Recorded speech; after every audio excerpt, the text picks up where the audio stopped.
Well, good evening and good day. My name is Andrew Murtha. I'm the Vice Dean for Faculty Affairs and International Research Cooperation at SAIS. I'm pleased to announce the launch of the SAIS inaugural lecture series, which seeks to highlight new faculty as well as newly promoted faculty and their area of research, including faculty achievements such as significant awards, newly published books, and things along those lines.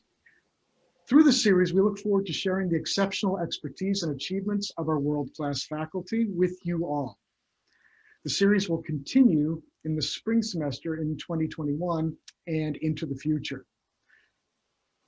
The first lecture features our new faculty member of SAIS Europe, Professor Andrea Presbitero. And I now turn the floor over to the moderator, Director of SAIS Europe, Professor Michael Plummer. Thanks very much, Andy. And welcome everyone to our seminar series. And we're very excited about this inaugural lecture. As many of you know, certainly those of you who study development realize that one of the greatest impediments to economic development and poverty reduction and eradication relates to access to finance. And we're really very fortunate to have as our new Vera and Stefano Zamagni, Associate Professor of Development, Andrea Presbitero, be part of our faculty because he is one of the world's authorities on this issue. And we're delighted to have him be a member of the faculty. You students will see him. He starts teaching in the spring. He'll be teaching corporate finance and macro and international monetary theory. And he is coming to us from the International Monetary Fund in Washington, D.C., where he was there for 6 years as a senior economist. And before that, he was an assistant professor of economics at the Università Politecnica delle Marche. And so he has both a pure academic background and a research background at the IMF, which does such great things in terms of financial development, great work in terms of research. And so it is wonderful to have him come to give us a talk, Access to Credit under the Microscope, Financial Inclusion from Microfinance to Fintech. So, Andrea, our usual organization here is we usually go for about a half an hour to 40 minutes of presentation, and then we open it up to Q&A from the floor. Is that okay? Yes, sure. Thank you very much. Prego. Is everything working? So first of all, let me thank the Dean and Mike for this very nice introduction. It's really a pleasure for me. I'm very happy to start this seminar series, and I'm even happier to have joined SAIS Europe this summer. So I'm really looking forward to my experience here. And so far, I was very happy with the colleagues in Bologna, and I'm looking forward to meet, at least virtually for now, colleagues in DC. So let me share the screen so that we can get it started, assuming that it works. Okay, is it fine? Not yet. Not yet. And in fact, it's not, yeah. It's trying to do a screen broadcast, it looks like. I think maybe somebody has to unshare, no? Nope. Let me try it again. It's doing his screen, it's just not. Oop.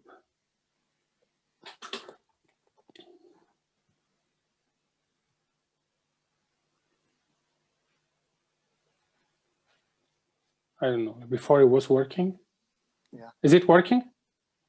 It's sharing your screen, just not the PowerPoint presentation. Okay. Go. Yeah, it is, right? So you got to choose your power. Okay. That's fine. Okay, so as Mike has said, the talk is about access to credit. And I will talk a little bit about some research I've been doing on access to credit in Africa. And so we'll talk about the program which has been done in Rwanda. And then I will move to some discussion about what people are really excited now, which is fintech and the role of fintech. And I will try to give you a little bit more of a nuanced view of like the opportunities, but also the risk of fintech. But before that, let me introduce a little bit the topics of financial inclusion, how and why it is important, then go straight into the program and then tell you some of the results we have found. This is mostly based on research I've been doing recently with a number of co-authors. So also given that it's recorded, let me just say the usual disclaimers. These are my personal view. They don't reflect the view of institution that I've been affiliated with or my co-authors are affiliated with now, namely the Federal Reserve Board, the IMF, the National Bank of Rwanda, and UK DFID. So, as Mike has said, like financial inclusion is extremely important for a number of reasons. There is a large literature in economics that tells that access to credit is important for individuals, for firms, for economic growth, for inclusive growth. That said, the latest number from the World Bank that referred to 2017 tells that about 1.7 billion people in the world don't have access to bank account, to credit. And here it's a map. As you can see clearly, access to credit is more concentrated in advanced economies and much less in developing and poor areas, but there is still some heterogeneity even within country groups. So there are, financial inclusion is still actually financial exclusion is a problem also in some of advanced economies, and even within poor countries there are large variation in terms of access to credit. You can see like Asia compared to Africa, and you can see like much higher numbers in Latin America. Here, darker country measures like a larger access to credit and a larger financial inclusion, so a share of people with bank account. As I said, like there is variation across the world, but the key bottom line of this chart is that there is a large share of population, like 1.7 billion, who don't have access to bank accounts. If we look within country, as I said, like even the US, let's take what people think is one of the most advanced economies in the world. Even in the US, there is a non-trivial share of population. We don't have access to banks and especially to bank credit.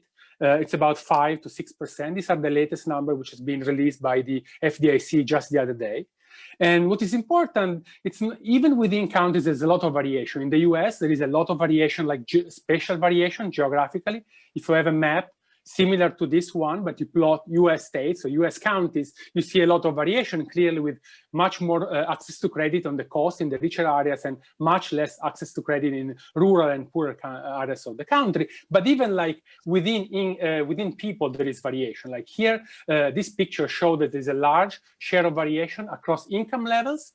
So basically, richer people are much more likely to have access to bank credit than poorer people, and the difference are staggering. Like about 80 to 90% of people with an income of at least $75,000 have access to bank credit.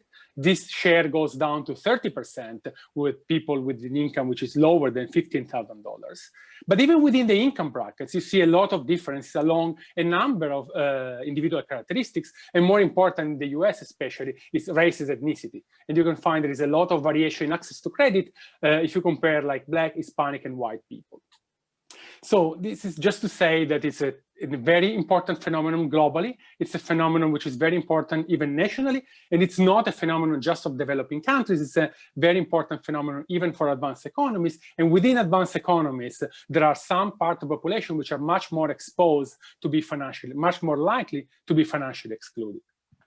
So this is what's basically the motivation of our research agenda, because this is a project that the one I'm talking to of a larger research agenda.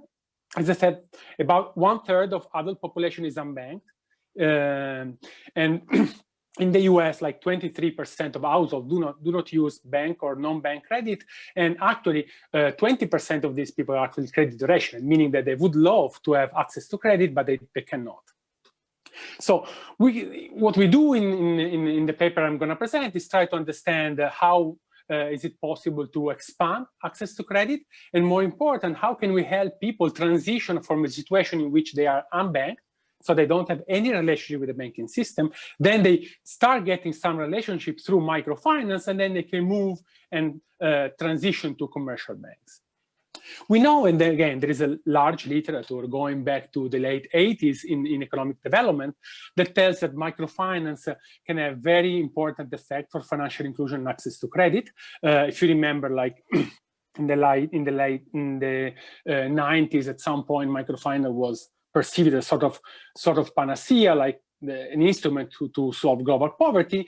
That said, like the evidence in the last 10 to 15 years show sort of a much more mixed picture. On the one hand, there are what are called randomized control trials, so this sort of experiment that economists do in a number of countries when they allocate randomly some treatment. And in this case, the treatment is access to credit. So access to credit is provided randomly across, let's say, different villages in countries or different areas in a country. And what consistently researchers have found across different countries and different continents is that, yes, access to credit through microfinance can have some positive effect on individual well-being, but much far less than was originally perceived. So clearly, if you move from sort of the ideas and the hopes at the very beginning of the microfinance revolution, and then we look at what data tells us, what we see is that the outcome is much less positive than what people have thought. On the other hand, there is another literature in economics and mostly in finance that doesn't use randomized controlled trials, but use observational data generated from household surveys and combine these surveys with sort of natural experiments. So situation in which there has been very large banking expansion program in a country, like for instance in India, there has been regulation to expand rural branching in large part of the countries. In Mexico, there has been a very nice experiment in which basically a bank acquired a license to use like a supermarket as a sort of access point, so dramatically expanding access. And what we see from the studies is instead like access to credit has much more stronger and positive effect on individual well-being, but also on labor outcome, economic growth, and poverty outcomes. So what we do in this paper, which is joint work with Sumit Agrawal at NSU, Thomas Kigabo at the National Bank of Rwanda, and Camelia Minoy and Andre Silva at the Federal Reserve Board. In this paper, we want to study a situation in which this microfinance institution, which are, you can think as some sort of small community-focused banks, can generate spillover to the local economy, reducing informational friction in credit market, and so facilitating the transition of people who were unbanked and then can move to commercial banks. So the idea is we study a large-scale microcredit expansion program in Rwanda, which happened in 2011-2012, on access to credit, first of all. Second of all, we want to look at the transition of borrowers from this newly created microfinance institution to commercial banks. So the spin of the paper, what we want to try to say, which is novel, is exactly this microfinance as a sort of stepping stone for people to be able to graduate into borrowing from commercial banks. And we can do that because we have access to very detailed and high-quality loan-level data from the credit registry in Rwanda. And in this way, we can look at mechanisms through which the program provides access to credit, and then we can really identify the spillovers from microfinance to commercial banks. So let me go now into what we do. Let me describe the microcredit expansion program. The program set up what they're called Umerenge Saccos or USACCOs in any of the districts in Rwanda. So as you know, like Rwanda is a very small landlocked country in Africa. It's a sort of a success story. So Rwanda grew very fast in the last decade, like at 8-9% per annum. So it's growing incredibly fast. And they were really able to move from a situation of very low financial inclusion to very high rate of financial inclusion. And one of the reasons, at least something that we can even see in the aggregate statistics, is exactly this program of microfinance of SACCOs. And what the program did was setting up one of these Umerenge Sacco in each of the districts in Rwanda. There are about more than 400 districts in Rwanda. Rwanda is very small, meaning the districts are extremely small. So it's basically the program set up in a range of like 4 years, one Sacco almost everywhere in the country. That can really make much more possible to people to have a physical point of access to financial products. So they really reduce informational friction and transaction costs. And so this is an example of one of the building of a microfinance is one of the districts in Rwanda. So as I said, this is the program set up by the government. So at the beginning, there was a program subsidized by the government. SACCO are financial intermediaries, like they are supervised by the central bank. They are microfinance institutions from a legal point of view. So they are cooperatives.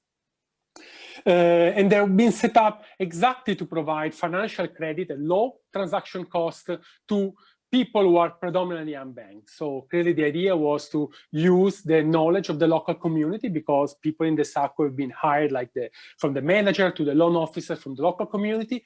They know the people, they can overcome informational friction, they can discriminate the good guys from the bad guys, and they can provide credit. And I think that allow us to do some nice research in the program is that the implementation of the program has been staggered over time, meaning that different areas of the countries have seen their first SACCO operating at a different point in time. So the program has been launched officially at the same time in 2009, but then the actual implementation, so the moment in which the SACCO start lending and even before collecting saving in a given district is different across the countries. And so this is what was happening. So here the chart goes from 2011 to 2016, and you can see the bar count the number of SACCOs that in a given month are providing the first loan. And you can see that the program started at the end of 2011, but there have been even SACCOs started disbursing their first loan even in 2013, 2014, and some exception even later on. So we exploit these differences so we can compare districts which have a SACCOs at the very beginning, 6 districts that have a SACCOs later on, compare access to credit in this district, and we can try to infer some causal effect of the program on access to credit. So let me spend a few words on the data, because the data are really nice and sort of amazing. So we have monthly information on all loan exposure to from financial institutions in the country to all individuals in Rwanda for more than 9 years. Actually, we just got new data going up to 2019. There is no threshold on loan size, so we basically see any loan that has been disbursed by commercial banks, microfinance, SACCOs to all individuals in the country. So we have the universe, something which I want to stress because it's very rare. I work on credit registry data on advanced economies, mostly in Italy, and there are thresholds. So you don't see the very small loan provided to the very small business, to the small individual. We just see loan to corporates. Here you really see loans, small loans to individuals. And for each pair of bank borrowers, we observe a lot of characteristics of the loan. We know how large the loan is. We know the interest rate, the maturity. We know if the loans goes into arrears. We have some information of the purpose for which the individual asks for a loan. And more important, we know exactly where the borrower is located. And assuming that people don't shop around and they borrow very close to where they are, which is a reasonable assumption, we can trace geographically the bank and the borrower. And on the borrower side, we know the age, then gender, marital status, and we all know something about the employment status as well. And as I said, the data are very representative of total credit in the economy. In the economy, there are 16 commercial banks. As I said, there are 416 Umerenge SACCOs, which are the ones set up by the program, and there are other 67 microfinance institutions in the country. So we cover all that. We do a lot of cleaning in the data. Bottom line, we end up with 177,000 individuals borrowing from all financial institutions in 336 municipalities between 2008 and 2016. So we have 9 years of data encompassing the program, and we have about 20 million observations. So first part, we look at access to credit. Here, there is nothing new. We replicate with our data what we can see in the aggregate statistic, and we also show some evidence which is consistent with what the literature in economic development already tells us. So if you look at the aggregate statistics, here I look at Finscope data, which are surveys run every 4 years in Rwanda. And as you can see, just focus on the share of individuals borrowing from banks or other formal institutions. They were very low. Basically, only 5% of adults were borrowing in 2008, so before the program. This share is 26% now.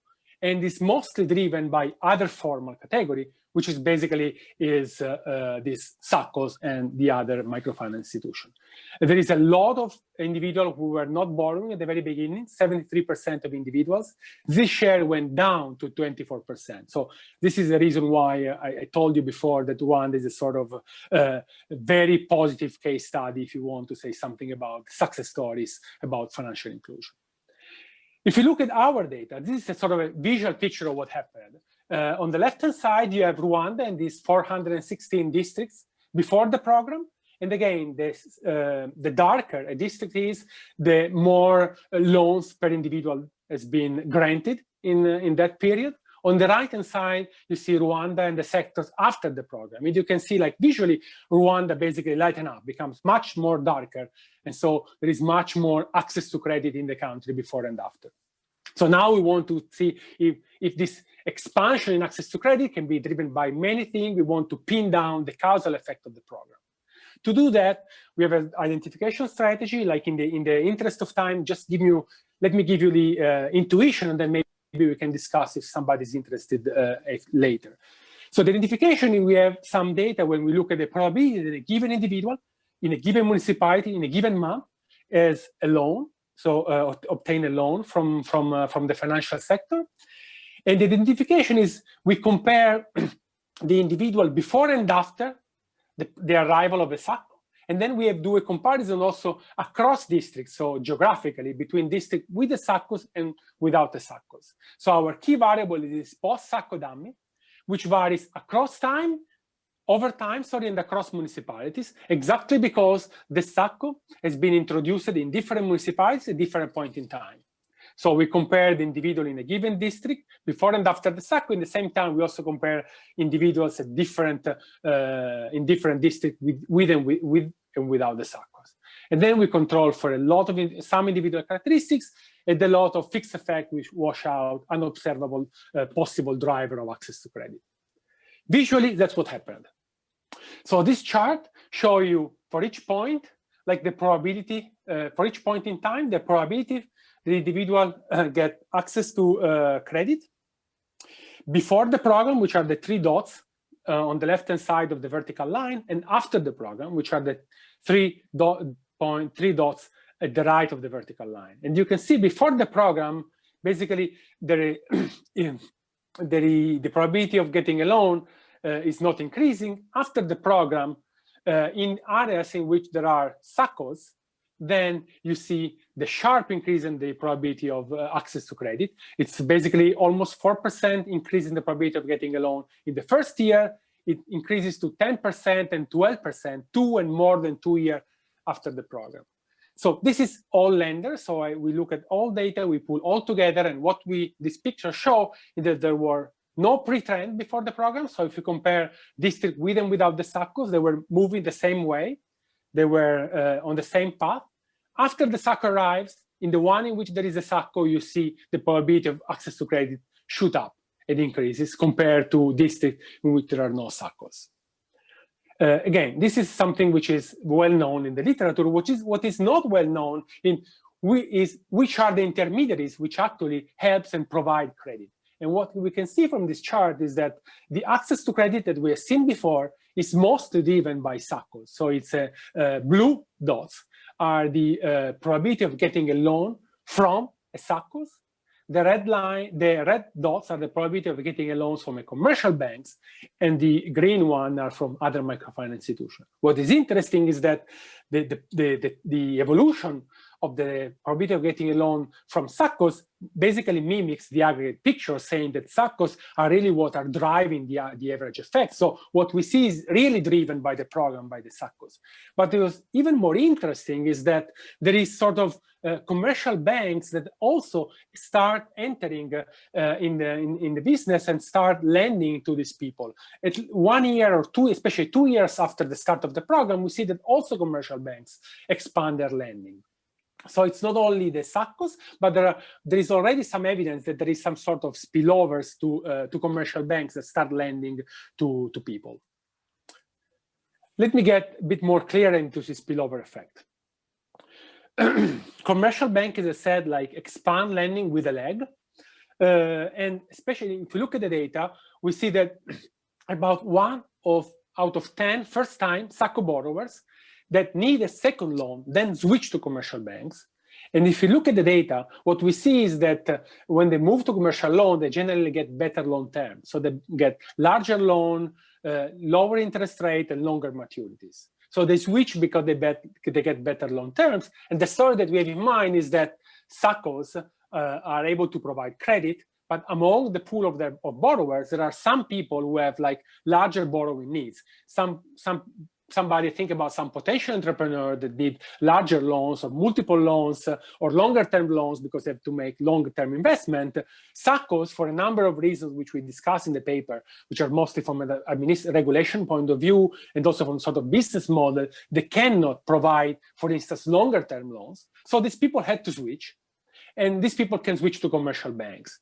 So the nice thing is that the program actually facilitates this transition of people who were unbanked who were unbanked, they go through SACCOs and move to commercial banks. Without the program, for those people, it would have been extremely difficult because they don't have any credit history. The moment they ask for a commercial loan at commercial banks, they're very likely to be credit rationed because there is no information, and for commercial banks, it's very difficult to collect soft information about these people. Instead, what we try to show in the paper is that SACCOs, they know the local community, they can overcome informational friction, they can provide credit to these people. These people get a loan, they repay the loan, so they build credit history, they are in the credit registry. The moment they apply to commercial banks can make an inquiry in the credit registry. They see these people already took out the loan and repaid, so they're good borrower and they can actually lend. So this is the mechanism through which SACCOs sort of do a first screening to the potential borrowers. They expand credit. Some of these people can build credit history. The moment they go to commercial banks, rather than be credit rationed, they get access to credit. So in the final part of the paper, we really look at these people who move from SACCOs to commercial banks, and we do what is called a switching analysis. So we define as switching loans as new loans to individuals who had a relationship with a SACCO, and then they transition to commercial banks. And then we compare the switching loans to loans that SACCOs were granting to the people who stayed at SACCOs without switching. So we want to see the moment you switch from a SACCO to a commercial bank, how loan terms differ compared to a sort of theoretical situation, to a counterfactual in which the guy would have stayed at the SACCOs. And the second exercise, we compared the switchers to similar people who switch from bank to bank. So in this case, a counterfactual is a bank-to-bank switcher that we compare to our key guy, who's a guy who is switching from a SACCOs to a commercial bank. We do that with a sort of a matching estimators. Again, I don't want to go into technicalities, but to build a counterfactual, we try to basically restrict the sample to individuals which are extremely similar, and also to loans which are very, very similar. When I say compare SACCO to bank switcher with people who stay at SACCOs, we look at guys which are very similar along a lot of unobservable characteristics, so same age, same gender, same location, and loans which are very similar, so same loan size, same maturity, similar interest rates, so that to have a counterfactor which is as similar as possible to what we would love to observe. Again, visually, here, similar picture. Here we just see that before the program and after the program, if we just count the switchers, so the people that move from SACCOs to commercial banks, they were very rare, close to zero before the program. After that, you see that there is more and more switching. So first of all, there is this phenomenon. So there is this switching, the people that move from SACCOs to commercial banks. Second of all, let's look at some of the data. This is the only table that I have in the presentation. Let me guide you quickly through the table. So in the first 3 columns, I compare the people who move from SACCO to banks with very similar people who stayed at SACCOs. And what the data tells us is that the moment you move and switch from a SACCOs to a bank, you get a larger loan, you get a much cheaper loan and longer term loans. And this is very large economic effect. For instance, the interest rate discount is 2.5%. So the moment you move for a very similar loan, for a very similar individual, if you go to a bank, you get a 2.5% lower interest rate. You get 5-month longer loan, and you get even, like, I don't remember the amount, but it's the order of 30-40% larger loan in terms of like of dollar amount, actually local currency.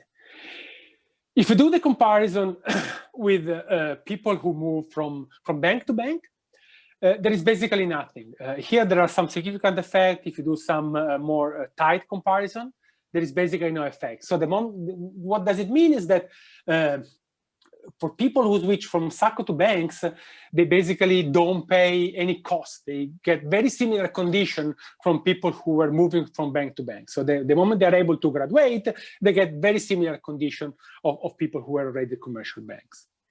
Last thing, like that already put to what I'm going to say after that, is that when you have this program that you want to push financial inclusion, and that's exactly what happened. We have seen the statistic in the aggregate, like a lot of people get access to credit compared to before the program. A key concern, especially from a policy point of view, is sort of financial stability. The moment you provide credit to everyone, then you're going to get some people who's not going to repay, then can create financial stability concern.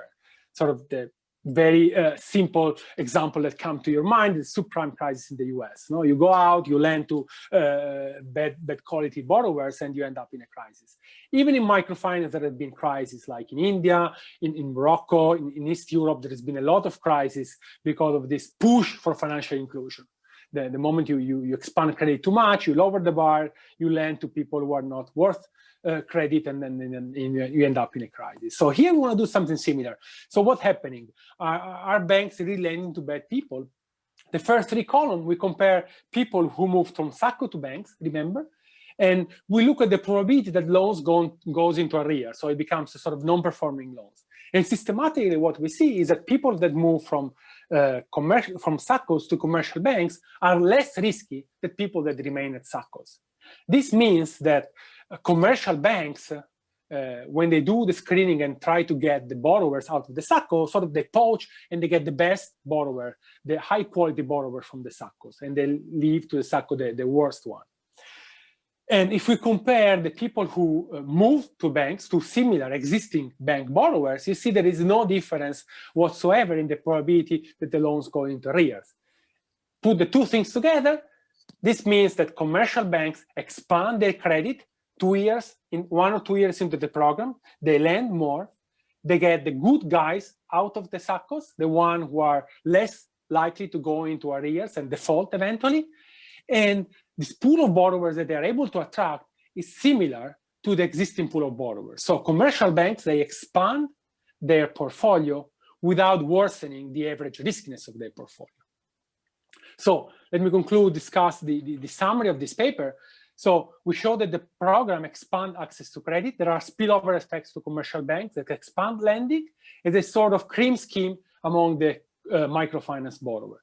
From a policy perspective, there are two key implications. First of all, like small loans by community-focused institutions, together with a well-functioning credit registry, can mitigate informational friction in credit markets, and can serve as a pathway for first-time borrowers to then have access to commercial banks, which is very important if you want like sort of more entrepreneurial loans. One potential unintended consequences of the program is that the program may leave SACCOs with a pool of riskier borrowers, and that can have implications for financial viability of the SACCO's business model, which is something that we already see in the data, at least in the aggregate, we see NPLs in SACCOs going up. So this is sort of a caveat of the interpretation of our results.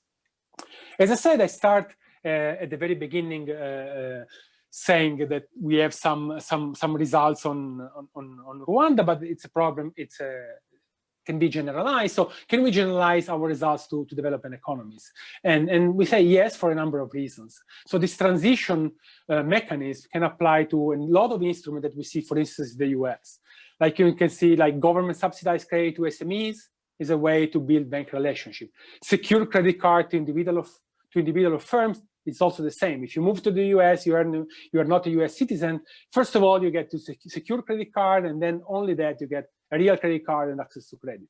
Same story. Like government subsidized credit by community development financial institution is also something which is very important. It's been recently cited also by Chairman Powell in a speech as a way to sort of improve financial inclusion and provide safe and affordable credit in the US. So this mechanism we tested in Rwanda is something that you can find and you can exploit also in an advanced economy setting. So I want to say something on fintech, but Mike, if I'm running over time, please just jump in and stop me. Okay. On fintech, I don't have much. I want to say something because people are very excited about fintech and how big tech also can provide access to credit. So here I show a chart from a very recent paper from the BIS that show the dramatic increase in the volume of credit provided by fintech and big tech. So big tech for, people, they come up with a lot of different names, but basically big tech is like Amazon providing credit and financial in China, Apple providing credit, or like mobile companies, and fintech is more traditional peer-to-peer or even banks that provide credit through more innovative channels. But you put the two things together, the volumes went up dramatically. They're very high in some countries, and especially if you look at Asia and in Africa, they are a large share or a growing share of total credit. You look at China, you look at Kenya, for instance, which is similar to Rwanda. Credit provided by these new players is becoming a larger share of total credit provided, at least to individuals and households. So there's a lot of discussion about fintech. It's mostly about mobile payments. What I really want to focus is mobile loans, so digital credit, because I care about in this speech and in our research about access to credit. So digital credit is a major innovation in the last decade. So digital credit or what you call mobile loans are loans provided directly via mobile phones. So there is a partnership between a mobile operator and some sort of financial institution to provide small loans to individuals. This is very important because we have seen that there is a lot of people who are unbanked. These people who are unbanked, especially in developing countries, especially in Africa and in Asia, have access to mobile phones. And you don't need like the iPhone 14. Even like an old phone with a 2G technology is enough to provide digital credit. There is almost no transaction cost. You don't have to travel to the nearest branch, which can be a problem in some settings. Loans are approved and disbursed immediately at any point of time, at night, in the morning. And more important, you can use a lot of non-traditional data to develop alternative credit score. We've seen what is important for people to get access to credit. There is one of the reasons why they don't have access to credit. They don't have credit history. We have seen that the microfinance institution it's an example of sort of very traditional way to build credit history, and non-traditional way is using alternative information like big data. And when you have a partnership between mobile phones and the financial institution, you can use digital footprint, you can use like whatever you do with your phone, how much you move, the technology you have to have information that can be very useful. And there is a lot of evidence of that. There is a very nice paper by Berg and Kotos on the RFS on the digital footprint, and shows something which is very, very interesting. So here in the left-hand side chart, they show the sort of the default rate on the x-axis. So from the credit registry, you look at the cross at the very bottom, and you see the distribution of default rates using the information in the credit registry. Okay, this is, I guess, if I remember well, is German data. Then they look at the distribution of default rate using two variables only from the digital footprint. One is the mobile operator you have, and the other one is the platform you have. So it's a Mac over a window or an Android, and the other one, if it's your email, if you're Yahoo or Hotmail or something like that. And as you can see, if you combine only these two sources of information, which is something very easy to get, and any mobile operator can collect many more information, you have much more. The variation of distribution of the probability of default, the default rate is much higher. So the information only in those two elements of the digital footprint is much more informative of the information you get from the whole credit registry. They collect information on the entire credit history of the individual. On the right-hand side, you have a chart that basically tells you the goodness of fit of a model that want to predict the probability of default. The bottom line of that chart is that those two degree of information from the digital footprint are as good as predicting default as the whole information you have in the credit registry. This is to say there's a lot of potential in using information that you can get from mobile phones if you want to build credit history and overcome informational frictions. So because of that, digital credit has grown dramatically in Africa. Is a timeline started in Kenya, Zimbabwe, Uganda, Kenya, Tanzania, and a number of other countries. These are very uniform product, very small loans, very high interest rate, short-term loans. A lot of excitement about that.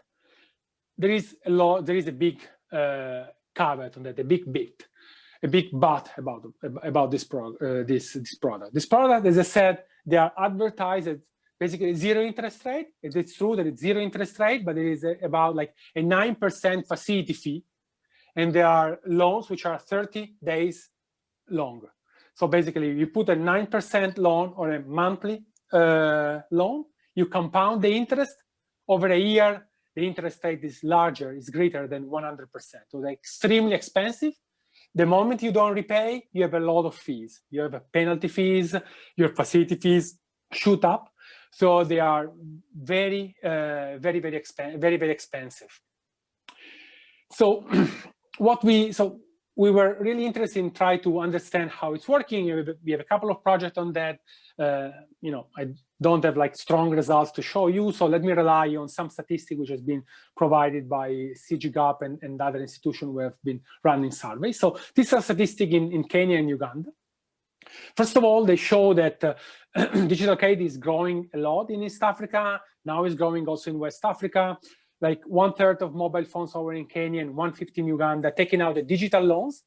There has been like 6 million unique borrowers in Kenya, 4 million borrowers in Tanzania. So it's a huge phenomenon. A lot of people are taking out these loans. I've heard a number of times the governor of Central Bank of Kenya telling a lot of stories of how this can be very useful for people to overcome like short-term shocks or like getting a loans to go in the market and buy inputs to resell. But there are risks. So first of all, like look at the data. There is a lot of people, there's a huge amount of people that basically default, are not able to repay. So people take out these loans, which are 30 days loans, and they're not able to repay within the 30 days. Like the share of people who are not able to repay within the due time is about 50%, both in Tanzania and in Kenya. And the share of individuals who in the end default is 30% in Tanzania and 12% in Kenya. This is a huge default rate. So this is basically can end up in situation in which, first of all, you have a lot of costs because you have to pay a lot of penalty fees. And the moment you default, you are signaled in the credit registry. And the moment you have a negative information in the credit registry means you don't have access to credit, at least for the following 5 years.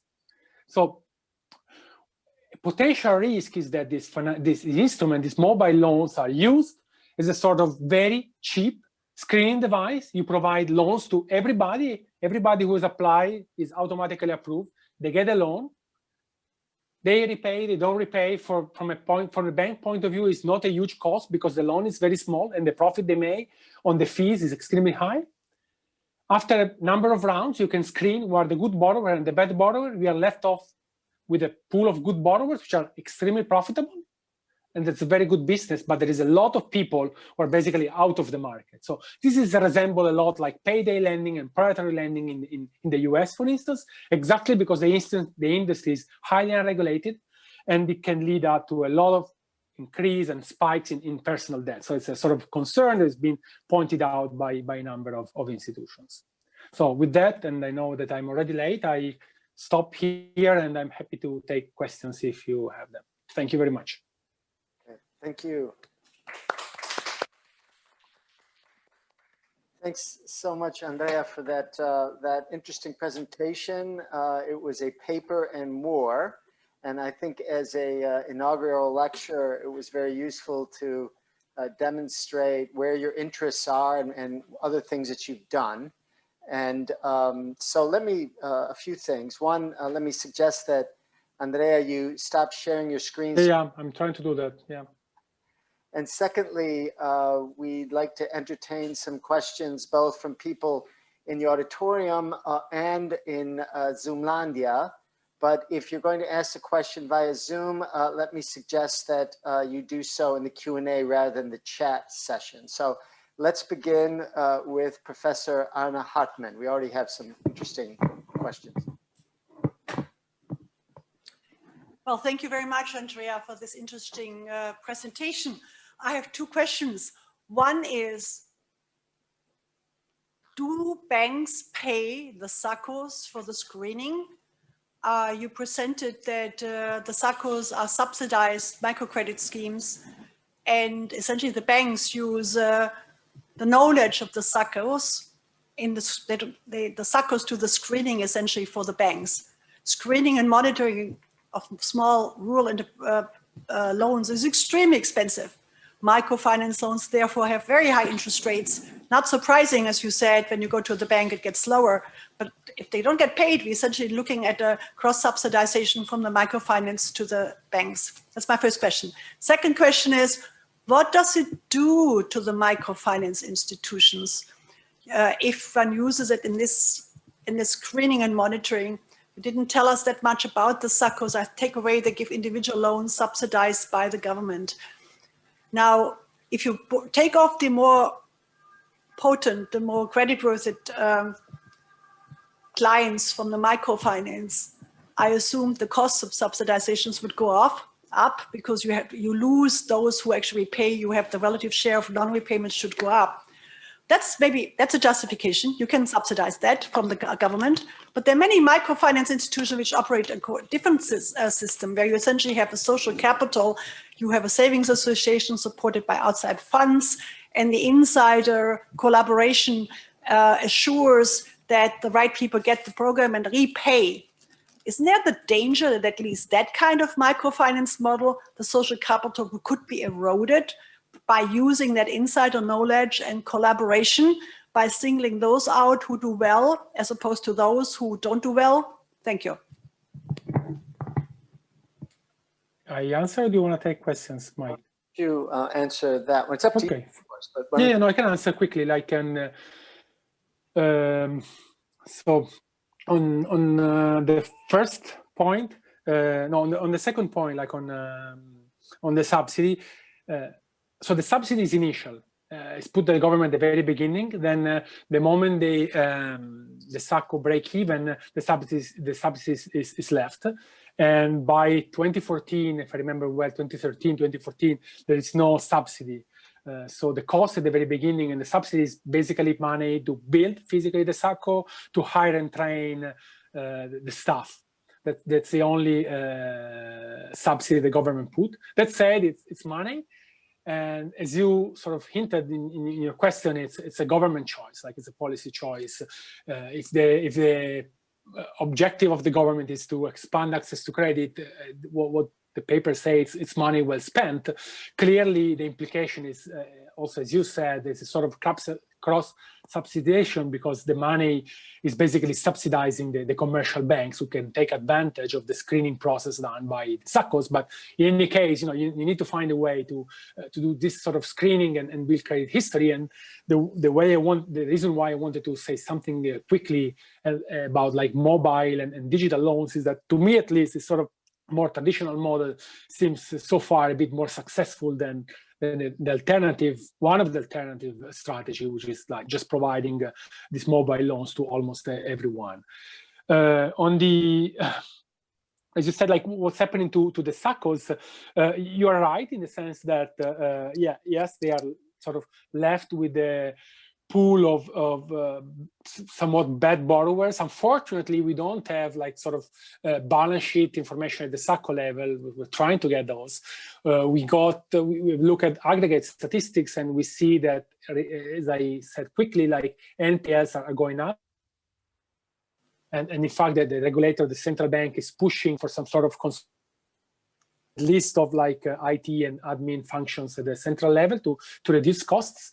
But SACCOs are still there, and yes, the model is clearly based on this local knowledge and socials and trust.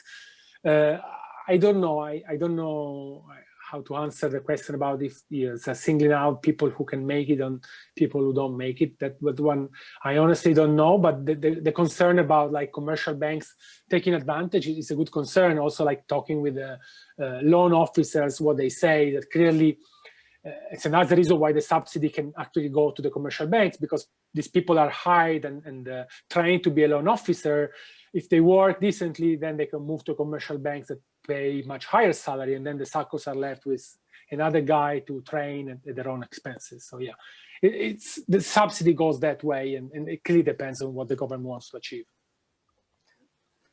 Okay, actually, Dean Felipe Campante had the second question that Arna asked about the cream skimming thing. So let me offer the question by Professor Vikram Nehru, another colleague in DC, who says, thanks for the excellent and very clear presentation. Did you investigate the impact that the increased financial inclusion and its associated spillover to commercial banks have on the real economy in Rwanda, including private investment to GDP ratio, private savings to GDP ratio, and GDP growth? Yeah, no, this is an excellent question, and the answer is twofold. First of all, we started doing that, then we stopped doing that because there is already sort of a large literature, especially the one that I mentioned, like on paper on India, that I'm sure like Vikram knows well, and Mexico showed the strong real effect of this sort of branching program on poverty and investment and individual outcome and even real GDP. And so like from a sort of an academic point of view, it was like not the right way to go for the paper. But then as always happens, like referees change their mind and they want to see the real effect. So we're doing that now. The point is that it's very difficult to find measure of real economic activity. Generally, what people do is satellite data, and they've done that in previous analysis also in Africa. In this case, we are very unfortunate because the agency in the US that collects all this information changed the satellite that collects this data rightly at the time of the program. So there are two satellites with two different night lights, and these two night lights, according to the experts, cannot be compared. So we cannot use night lights in our setting. So we are doing something. What we have so far in the paper, we have some information that I didn't tell you, but sort of loan purpose. So we know if there are like mortgage lending or some sort of longer term loans. And what we see is that over time, or at least for people who switch, we get a larger, after the program, we get a larger share of mortgage and longer term loans.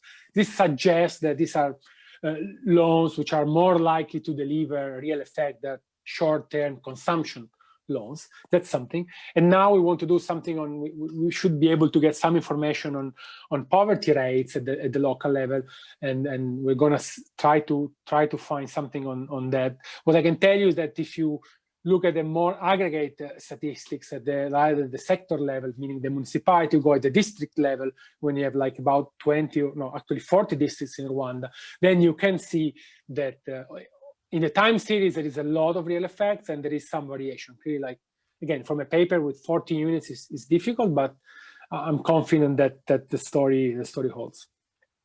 Okay, thanks. Julia.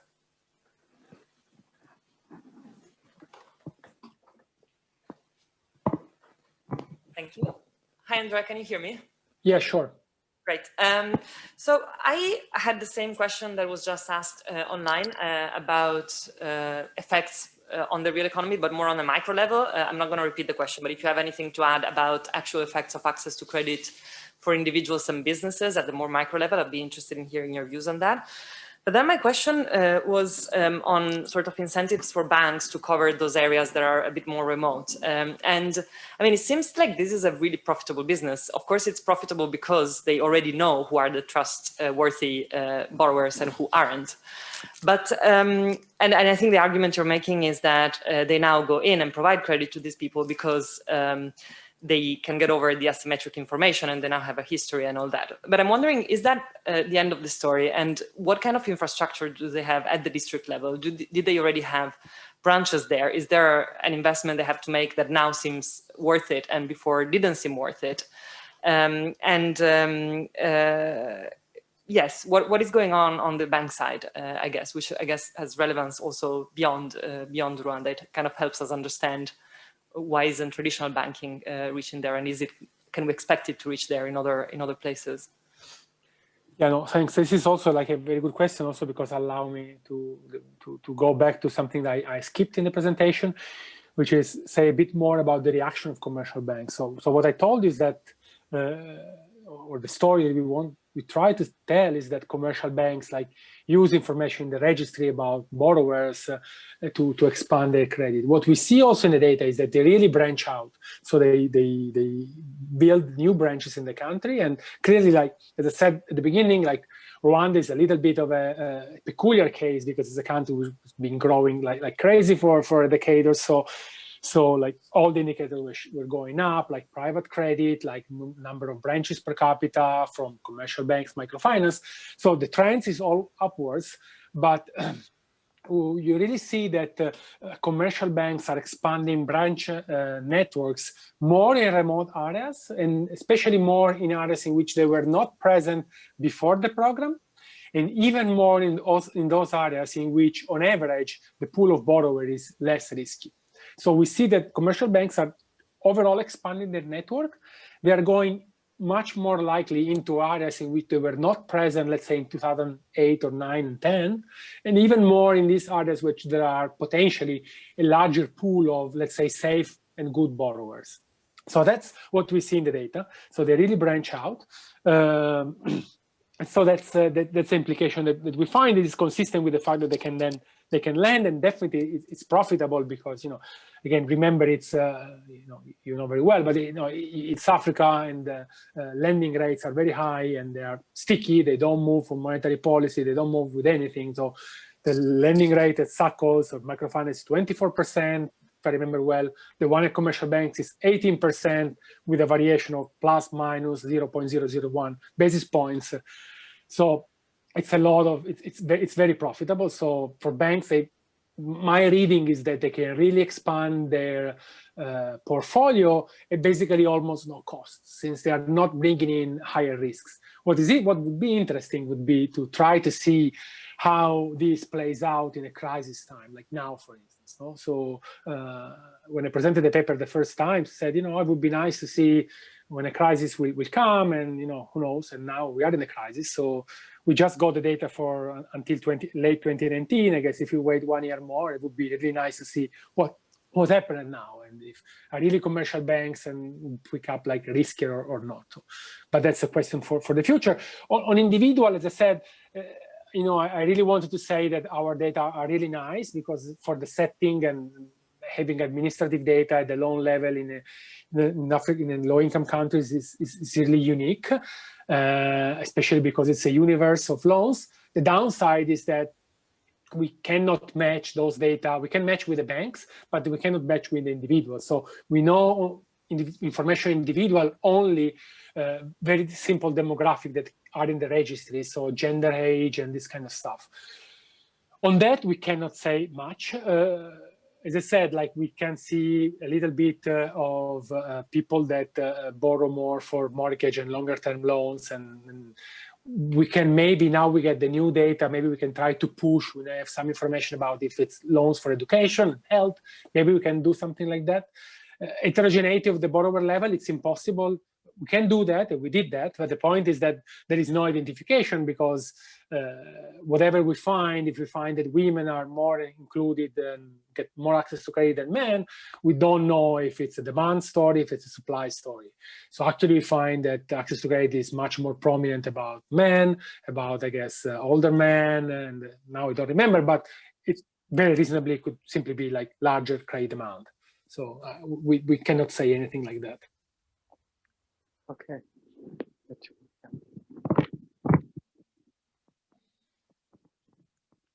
Thanks, Andrea. It's Nina. I have a question as a political scientist about the last section on the digital footprint, which I found really interesting, the data that had been collected. I don't know if that's only by researchers and or banks on mobile phone, the apps that they were using. And I wondered about privacy concerns, because as somebody watching that, my immediate reaction is, do the individuals involved have control over where that data is going?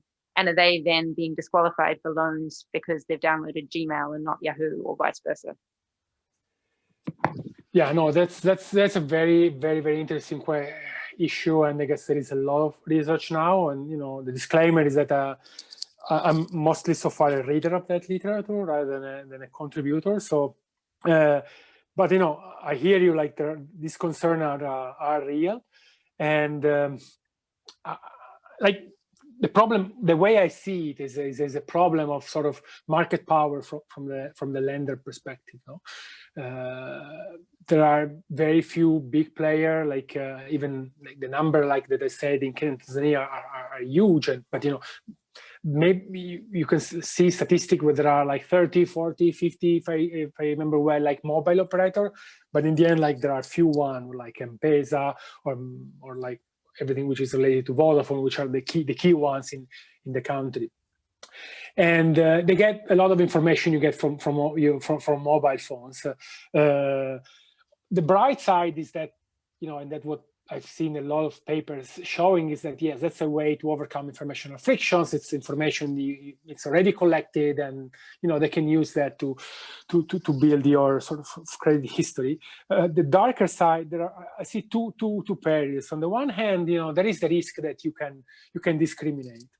And there are papers on that. So, like for instance, you can easily show that with very simple information that you can collect from your digital footprint or from some other information which is easily available through your mobile phones, you can come back to ethnicity, and you can redlining people, but you can.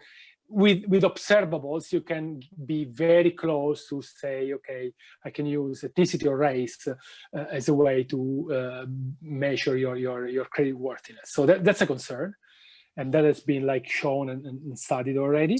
That's something that from a regulation point of view that deserves attention.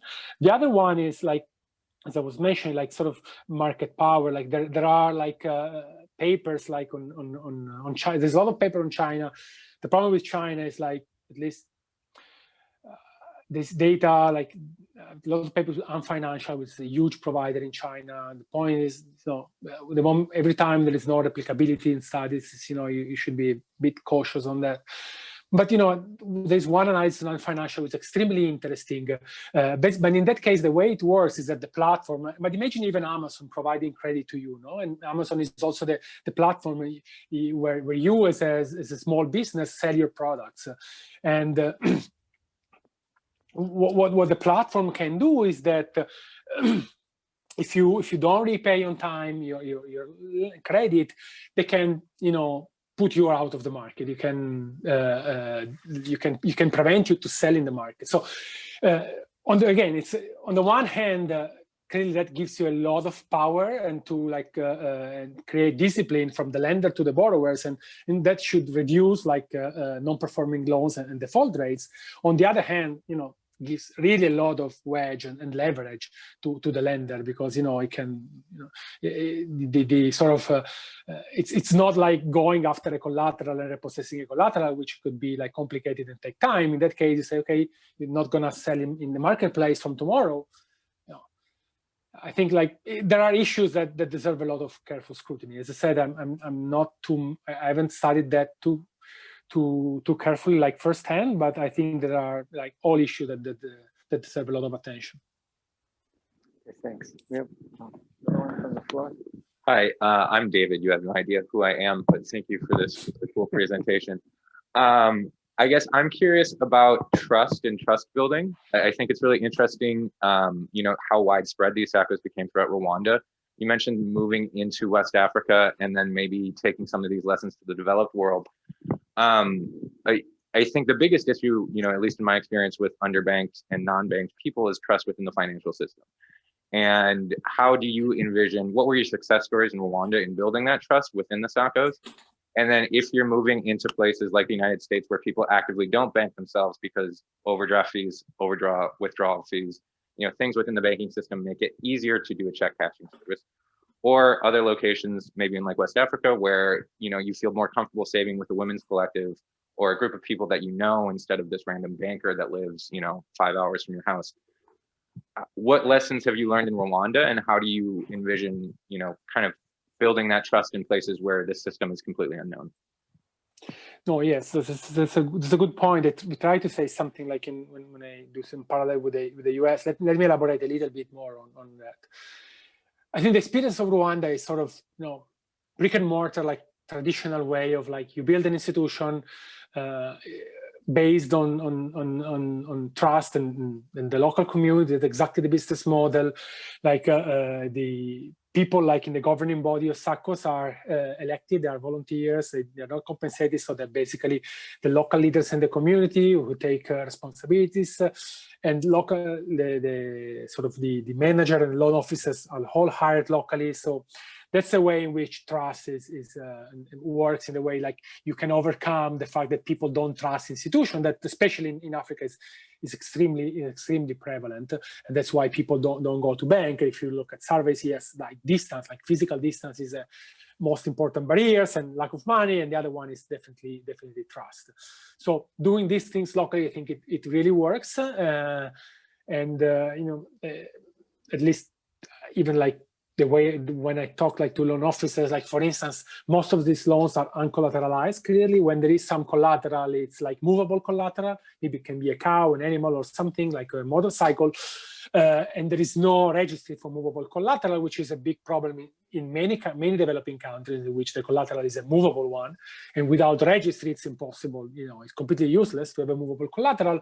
What they told me is that, yeah, but we know that the people has some, he has this couple of animals, we know we can repossess some way or the other. So there is this sort of personal knowledge, is sort of what we call soft information that's really important. I think that would really work there. It's very difficult to show with the data, but it's what a lot of conversation suggested to us. How we can then translate that to other setting, like similar branching situation has been in other countries, like where I see like the transition from East to West Africa, like is more on mobile loans, and mobile loans, I don't think it's an issue of trust. In that case, it's simply an issue of like very simple availability. Things are extremely simple, like you click and you get a loan. It looks very cheap because it's a 9% fees on a $1 or $2 loan. It's basically nothing. And then I guess to me, and then again, it's very personal view, it's basically predatory lending. You exploit the fact that people are financially illiterate, they cannot do compound interest rate, they don't know that they will not able to repay in 30 days, they are overconfident, and so on and so forth. And then it's predatory lending, it's payday lending. And again, there is a huge literature in the US. There are some papers that test, yeah, payday lending is huge, it's good because it can help like smooth, especially for low-income people, like shocks. We know that in the US, like health shocks can put people like in default in a second, and so payday lending can help in this situation. But it's very negative consequences on the long run, meaning that you will not have access to traditional bank credit for quite some time. When you will have access, your cost of credit will go up. You don't have a credit card, and so like it's sort of usual short-term to long-term consequences. And that's why I think some of the programs that there are in the US, or like there are even in Italy, like to build like on the one hand financial literacy, because like for instance the program, this SACCO program was part of a larger strategy for financial inclusion of the government in Rwanda, and one big part of the strategy was financial literacy. So pushing for financial literacy is important. Having product that, as I said, like community-based banks in the US may help, and there is evidence that show that are important. Like again, the example of like secure credit card, I think it's also important. Like it's an easy way to get into the system and build credit history.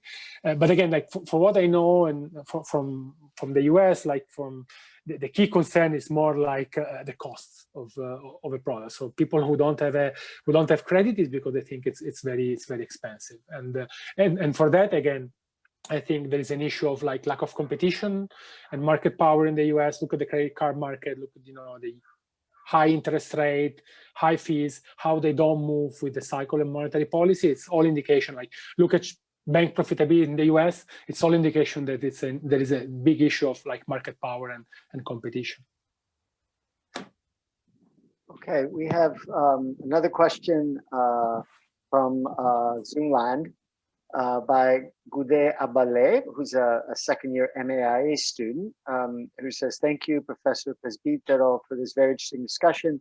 As a French Ivoirian student, I appreciate your area of studies in Rwanda, and I reckon the same dynamism in Western Africa regarding mobile banking and microcredit institutions. As you mentioned, microfinance mechanisms in a way are helping build trust and overcoming the asymmetrical information between unbanked individuals and communities and banking institutions. In this way, there are interesting answers to the problem of underfunded African economies. However, we see that the success of some of them, such as M-Pesa in Kenya, are posing fiscal risks to economies, given the growing interlinkages with different sectors of the economy, something that has worried some governments and regulators. Do you see it as a serious threat? And if so, how, in your opinion, should they address this emerging problem?" Yeah, no, thanks. I clearly agree with the summary of the first part of the question, and I don't know. I haven't worked so much on West Africa. I've read that it's especially more the digital technology is growing fast. On the last part, I don't know what you mean exactly by fiscal risks. What I think is what regulators are concerned is about financial stability risks that can spill over into fiscal risk later on. But first and foremost is financial stability risks.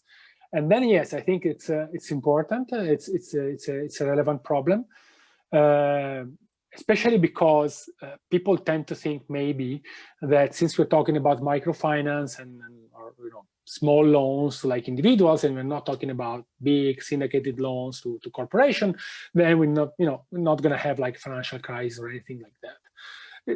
But it's very far from being true. As I said, there's been a lot of microfinance crises, unfortunately, already. The Indian one in the Hyderabad state has been dramatic. But there has been crisis in Albania, if I remember well, in Eastern Europe, in Morocco, and other countries, and in Latin America as well. Exactly because the moment you push for financial inclusion, clearly you go to the marginal borrowers more and more, and at some point you extend credit to people who are not worth getting credit. Exactly like it happened with the subprime crisis in the US. And then yes, the effects for financial stability can be important because if you think about digital credit like M-Pesa, which is all this they're related to Vodafone or other mobile operator, they are then attached to a financial institution which is very large, and we've seen we are in the order of 6, 7, 8 million borrowers for even smaller loans. The portfolio is big. So if they start running into default, then it's going to be problematic. And the same for microfinance. As I said, even in Rwanda, in a situation like 2016, 2017, in which the economy was going very well, we were seeing already NPLs going up, and that was really a concern for the regulator. And in fact, it was trying to go into sort of measures to reduce operative costs in the system. So I think the concern is important, and I also know that for sure that regulators in African countries are very aware of that, and there is a lot of experimentation at some point. Not more, I think now, but before this, there was a sandbox approach in which you were creating sort of areas in which you were especially Kenya, were experimenting a lot, allowing market to be relatively free and not regulated, then seeing what happens and then regulate. So I think we are in a situation in which there is a lot of freedom for operators to operate and provide credit, but we will go in a situation in which then we will have more regulation coming in. But I think it's a good, the moment there is a sort of interplay between letting the private sector experiment and then step in with regulation, as long as they can find and strike the right balance. I think it's a good way to move forward. Okay, thanks, Andrea.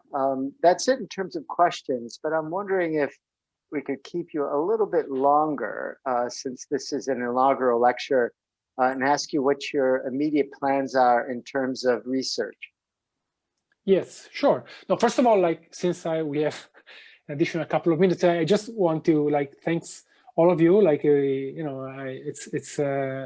it's really rare to get so many very good questions and people really interested into the research. So thanks a lot to everyone, and sorry and apologies for not being there. I would have loved to be there, but unfortunately I'm stuck at home.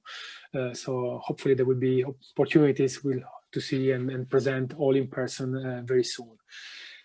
On the plan, since I take this opportunity to introduce and present a little bit myself, I think this kind of research is what it's my core right now. Is I really like and want to do, and really like development finance, because I do mostly financial intermediation and a lot of things more on macro development. So this development finance is an intersection of my two largest research areas, and I've been working with the central banks mostly in East Africa for quite some time now. In Uganda, mostly on transmission of monetary policy, and the reason why we started working in other countries was the same, because from a policy perspective is what really central bank cares. But now we want to get more excited about financial inclusion.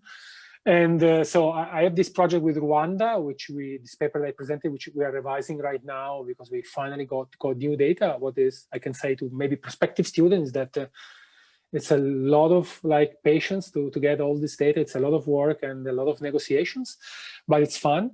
And then I'm the follow-up project are projects with Rwanda. I'm working with Tanzania. I'm hoping, and actually I'm working also with Kenya, but it's a bit more complicated politically.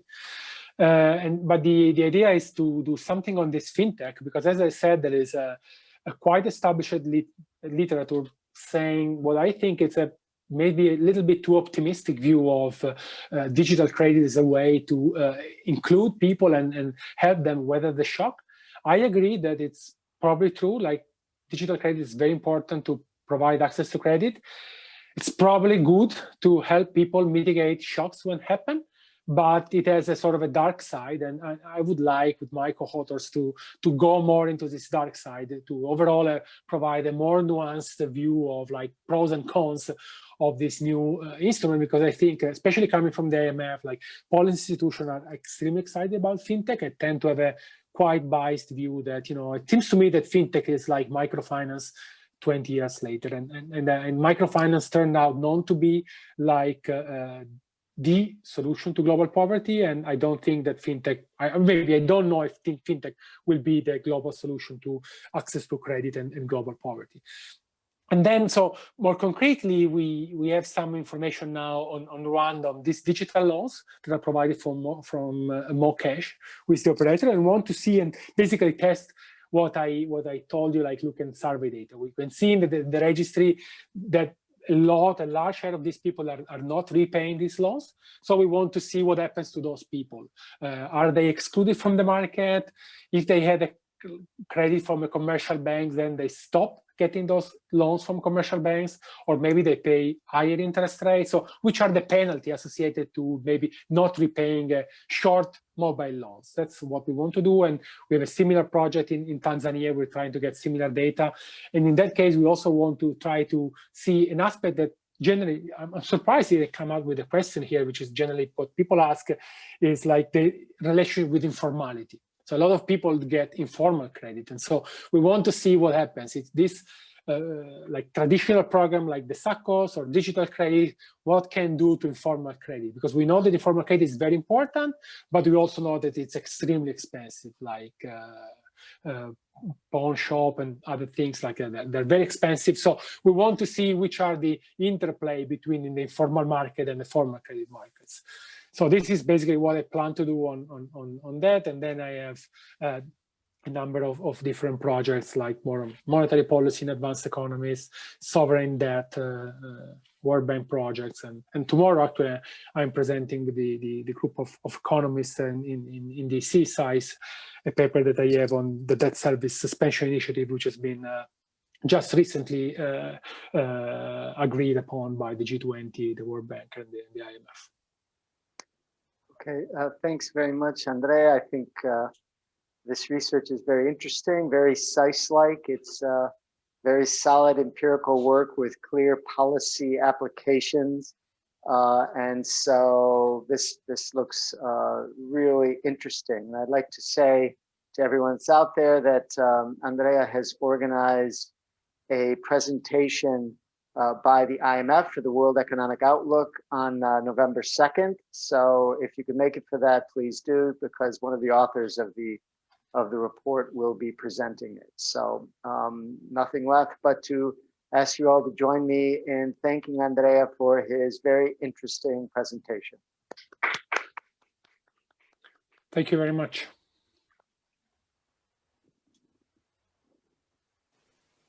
Arrivederci. I didn't you. Okay. Oh,